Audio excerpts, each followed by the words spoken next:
29 अक्टूबर को प्रार्थना दिवस से पूर्व एक प्रेस कॉन्फ्रेंस का भी आयोजन किया गया, जहां मिशन द्वारा प्रिंट मीडिया और इलेक्ट्रॉनिक मीडिया के अनेकों प्रतिनिधियों को इनवाइट किया गया। इस कॉन्फ्रेंस में संत निरंकारी मिशन के सेक्रेटरी आदरणीय जोगेंद्र सुखेजा जी ने सभी को समागम की व्यवस्थाओं की जानकारी दी और अनेकों अधिकारियों ने अपने भाव व्यक्त किए। आप कहीं भी बाहर देखिए, अगर आपको जो बरसों बरस से आ रहे हैं वो भी देखें कि कोई ऐसी आपको सर्विसेज बाहर की नजर आ रही हैं।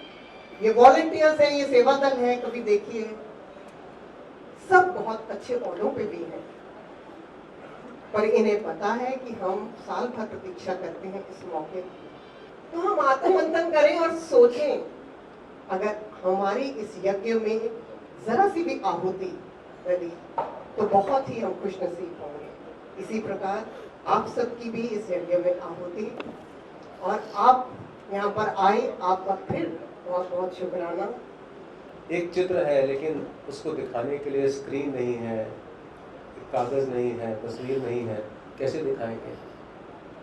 माध्यम बहुत ज़रूरी है और आप सभी माध्यम हैं, इसीलिए आपका शुक्राना भी है, स्वागत भी है और ये विश्वास भी है कि यहाँ जो एक आत्ममंथन की, जैसे अभी आपने बहन जी से सुना कि सद्गुरु माता सुदीक्षा जी महाराज ने इस वर्ष हमें विषय दिया आत्ममंथन।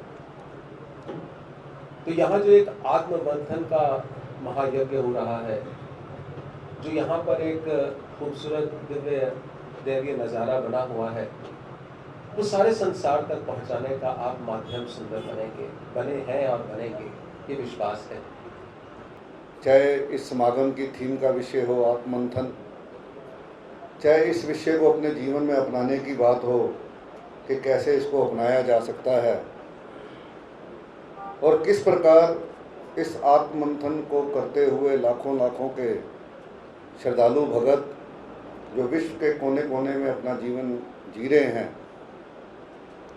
उनकी बातें अभी हमने सुनी और दास बैठा बैठा महसूस कर रहा था कि आपका और हमारा काम तो सेम ही है।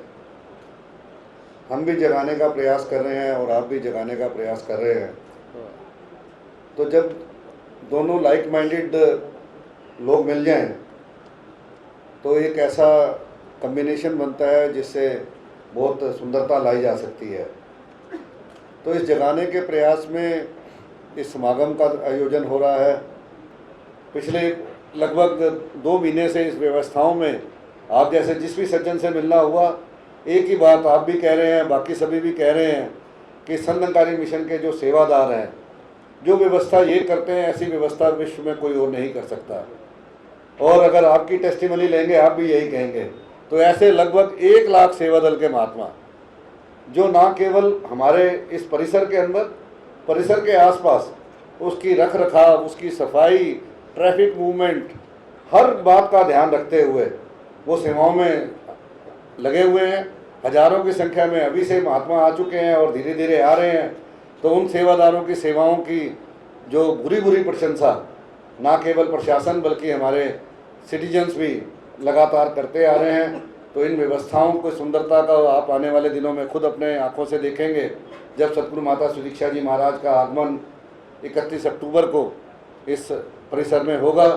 उनका स्वागत यहाँ लाखों का निरंकारी परिवार और हमारे बाकी सभी भाई बहन मिलकर करेंगे। उस मौके पर भी आप आएंगे, आपका स्वागत है।